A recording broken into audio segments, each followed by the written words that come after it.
Hi everybody, welcome to Hero Side. I'm Patrick. And I'm Paul. And we're talking about the longest time between a movie and its sequel. I bet you can't guess what the actual longest is. Stay tuned to find out. We do videos every Tuesday and Thursday, 8 p.m. GMT time, so go check out the rest of our library as well, because we got a lot of stuff about the entertainment industry. It's going to be pretty good. You're going to love it. All our videos are pure gold. And on with tonight's pure gold, because it doesn't take a genius to work out why we have come up with this particular question. The entire world and most of the internet are talking about Tom Cruise and Top Gun Maverick, Top Gun 2 if you will. Tom Cruise is going to go back and play the Maverick role one more time at least, maybe even more, you never know if this goes well, after 34 years. So it got us thinking, well, what has actually been the longest distance between a movie and its sequel? And it's kind of interesting, some of the stuff we found. Yeah, like we had a look at some, especially some of the trailers that came out recently, like Jay and Silent Bob, like which is about 18 years between since Jay and Silent Bob Strike Back was 18 years ago. Oh yeah. That's reminiscent. I know, it's crazy. So yeah, we kind of had the conversation about when Top Gear came out. We were just like, it must have been like when was Top Gear 1 and stuff. So we kind of so like 34 years is a long time to go from character, first time you play it to the next time you play it.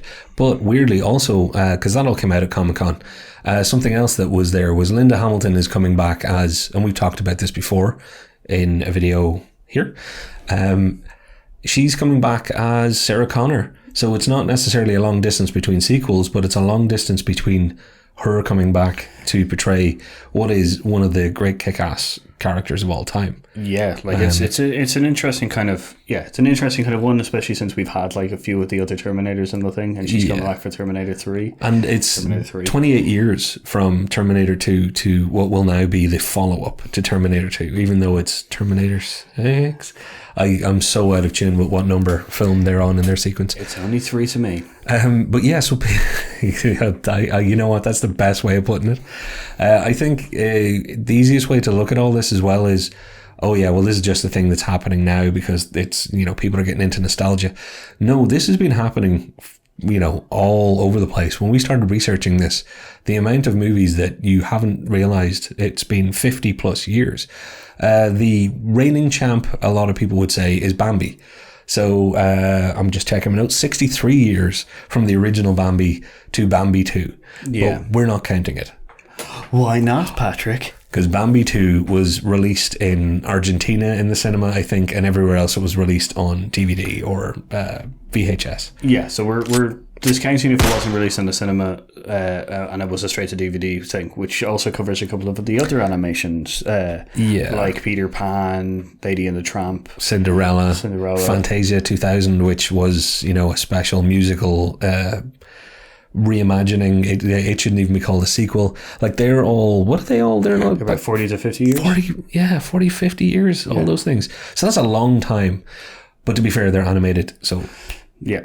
They're also not full theatrical releases, so out you get. Which is the important thing here, where we're not counting them. Exactly. But we were saying that, some of the other stuff with, like some of the other kind of movies that came out for a theatrical release that came out recently, Independence Day 2. Oh, yeah. We had Dumb and Dumber as well. Oh, Dumb and Dumber 2. Yeah. With the Dumb and Dumber. Dumb and Dumber 2. Yeah, oh, no, that was a different sequel. Yeah, which didn't have original cast members in it. It was done younger. And then Wall Street. Oh yeah, Money Never Sleeps. That's a good point. Actually, so there's a whole, there's a laundry list of things that have happened in the last few years. But if you're trying to find out and you're trying to go back and get the genesis to answer the question that we're posing of what is the longest distance between a film and a sequel for a theatrical release, The Wizard of Oz takes a pretty good stab at it. Yeah. Because The Wizard of Oz was followed up 46 years. Yeah. With the Return of the Oz, or Return to Oz. Which I watched as a kid, and I remember watching that as a kid and freaking out. Because The Wizard of Oz wasn't huge for me. I know The Wizard of Oz is huge. It's a big part of modern and pop culture. But Return to Oz is a little bit darker in places than people remember. Yeah, see, this is the weird thing, because when you look at Wizard of Oz, there's a lot of lucky cursed kind of stuff going around it. Like the Oompa in the background, I suppose, he killed herself. But there's nothing compared to the actual, like, Return to Oz is creepy as hell. The stuff that actually happened to people? Not even the stuff they do, just the film itself. Oh, no, the film itself would give you the willies. Like the skater guys with the wheel things? Yeah. That's creepy as hell. They got rid of flying monkeys and instead they got weird... rollerblady people. It was like evil shopping trolleys. It was just weird. Shopping carts for my American friends. That was... And Fairuza Balk was in it. Like, that's who played the little girl. And a lot of people will be like, who's she? Do you remember, Kraft? The witches, the coven. Mm-hmm. That's where she showed up again. So I saw her as a child in this creepy Oz film, and then as a grown up I was like, is that the... oh my god, it is. And that film got just slightly creepier when I made the connection. Oh yeah. So 46 years on, Oz. Yeah. So why do they do this in certain ways, especially with the Wizard of Oz and the Return of Oz? Is because they were losing, or not losing, but the property was becoming up to its copyright date. Yeah. So if you, especially in movies, if you don't use it, you lose it. So, they basically had to make the movie or lose the rights. Yeah, because if you try to recopyright something but you haven't used it in a certain period of time, it's a lot harder to copyright it again. Yeah, they'd bought all sorts of properties at the time. Weirdly though, it was going to happen anyway. And the reason I say that is this was the 80s. People were starting to realise the money that generations were having, and that is one of the reasons why these things happen. They would have made an Oz movie because Oz is such a part of pop culture that it was going to happen. Yeah. And the 80s was the perfect time for the film that did happen, because it wouldn't be made today. It was an interesting one. So yeah, with the Oz thing, it's also good because with the Return of Oz, it means that the generation who hasn't seen the original one will have to go back and see it, which generates more sales for DVDs and stuff. Yes. So it's a kind of a loop thing. So 46 years, is that the longest? No, it's not. And before we tell you what the longest is, there's another subcategory that I actually found interesting. When we talked about it, we were both... I almost think this is the spiritual winners, because these are sequels or follow-ups that actually have, so a la Top Gun and Maverick, they have the same actor playing the same character. Harrison Ford knows a little bit about this. Yeah, we got two Harrison Ford movies with it, with Blade Runner, which goes Blade Runner 2046. Yeah, which was 35 years after the original Blade Runner. So 35 years, that's a pretty big gap. That's a pretty good one. And we also have the Indiana Jones. Yeah, which is in your kind of your 20 plus range as well. So he's not a stranger to it. Then you have Tron. Yeah, with Jeff Bridges. Tron Legacy, yeah. Jeff Bridges came back in two different ways, thanks to him being all sorts of... He really came back. With Clue and... I can't remember the name of his character. Go watch it. I actually really like that. Flynn. That was it. I actually really like that movie. You know what? I'm going to die on that hill with you. I don't hate Tron Legacy either. And it's not just the Daft Punk soundtrack. Because I really like the original Tron. It meant a lot to me as a kid. Watch it now. Kind of trippy, actually. Yeah, it is. You forget some of the trippier parts. Which is, just side note, which is a sad part to it, because I do know that they were going to make a third one. To it, and it was going to be like, because that the idea is that they're going to try come into the real world kind of thing. Yeah. I think the third one was meant to be the more of them come into the real world thing. But Tron Legacy didn't do too well in the cinema, so so damn it, you should have gone. So it was nearly 29 years, 28 and a half years for Tron to Tron Legacy, 35 years for Blade Runner to Blade Runner 2049. But the one that I actually want to give my little spiritual prize to is The Odd Couple. Walter Matthau and Jack Lemmon. They did, and a lot of the other cast came back, they did their sequel Odd Couple 2 with the same characters, a lot of the same cast, the two principal leads, the same people, after 30 years. So Odd Couple 2, come on. Like, I know it's not the longest, but honourable mention. Yeah, no, very much so. So we have a couple of other honourable mentions, which is we have Mad Max as well, Fury Road, which came back after 29 years. Yeah, it didn't have the original cast, but it certainly had the original characters. It did have one original cast who played a different character though, didn't it? Amelia or Joe, what's his name?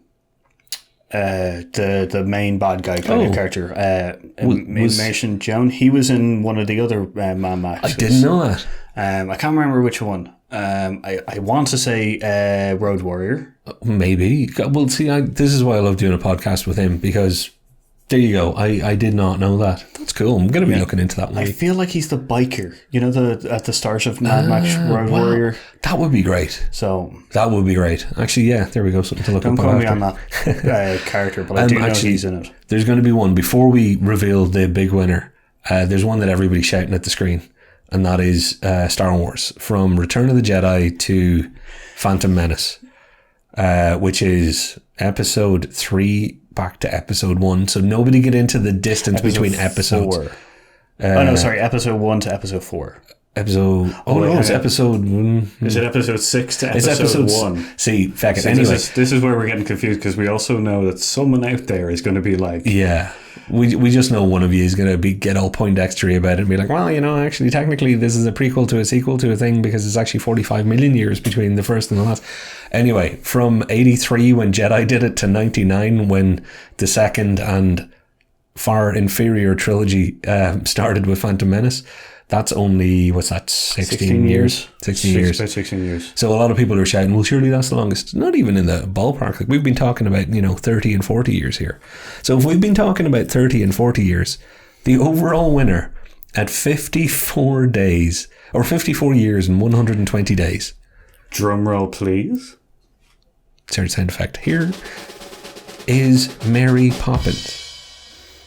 Wow. But yeah, and I'll be honest with you, it wasn't on my radar. That was not what I was thinking when we were doing the research, thinking, oh, it's going to end up being Mary Poppins. I had completely forgot that it had actually been that long. Yeah, see, that's the thing as well, because Mary Poppins didn't come into our idea of the sequels at all, but with Emily Blunt playing Mary Poppins, it's a real kind of runner for this. And we were like, out of nowhere, we're just like, completely forgot Mary Poppins. So, and I got to say, I haven't seen Mary Poppins Returns yet. I will see it at some stage, but I'm kind of glad that it holds the title. There's something kind of sweet about that, because I think the original film was sweet, and I think, yeah, by all accounts, Emily Blunt does a great job in the new one. She usually does a great job in things. So, Mary Poppins, you're our winner.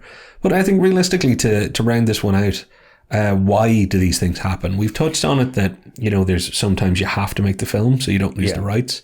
I touched on the fact that they're doing it to make sure they get the money out of generations before they disappear. Realistically, though, so many of these things are part of pop culture. Yeah. Why would you, as you rightly put it, the brand recognition, why would you waste that? No, yeah, like that's the thing. As in especially with her upcoming with the Lion King and stuff like that, we've got the Lion King remake. It's a perfect brand recognition thing, because you've got our generation who watched the original animation, but then you're going to want to bring the next generations into the fold of watching the Lion King, and then, as I said before, you watch the new live action one, and then you're gonna obviously going to go back and watch the original animated one, which will just generate, because I don't know, like, I don't have the Lion King on DVD or anything. No, so. I don't want to admit this, but I actually have never actually watched the Lion King. I know I'm going to get struck off the internet. But yeah, like, why would they waste it? So obviously sequels are going to keep happening for that reason. Now, that is pretty cynical. Is it a good reason, a bad reason? I'll be honest, I don't care if somebody makes a sequel, as long as they have a story to tell and it's good. I'm as fine with a sequel or a follow-up 20 years later or 2 years later if you have a story to tell and you're going to put love and care and attention into it. Do it. The ones that turn out, invariably the ones that turn out the worst, are the ones that are the cynical cash grabs. Yeah, like I'm kind of more on the kind of, this is, it always feels like a sequel to an old property like this is... like, someone went, why don't we remake it? And someone went, yeah, but aren't people going to be annoyed about that? And they go, well, what about a sequel? We could definitely write a good enough story and stuff. That's my take on it. It's like they're akin to reboots in that kind of way. It's the left field of reboots kind of things. But I'm the same boat with Patrick. I've stated it before that as long as the story is good and the film is done with care, I'm all for it and stuff. Yeah. Even if the underlying currents of it is that it is either copyright, like a copyright boo build, or a money grab kind of thing. Yeah, and at this stage, we can all be grateful for some of the great sequels. We've had great sequels, so if I was to say, oh, well, sequels are just bad, I know I would be counting out so many of my favourite films of all time. Yeah. So yeah, no, and I really like the point that they're kind of the kissing cousin of the reboot. Yeah. In a lot of ways, it's just the other choice that they make. That's really interesting. But still, as long as it's entertaining, story wise good, perfectly happy. And again, that's what we've always said about reboots as well. I don't care. It's do it well, do anything you want. So on that note, let us know what you think in the comments down below. Subscribe, share, say the words separately. And have fun. Do all those good things. I've been Patrick. And I've been Paul. And we'll see you next time. See you later.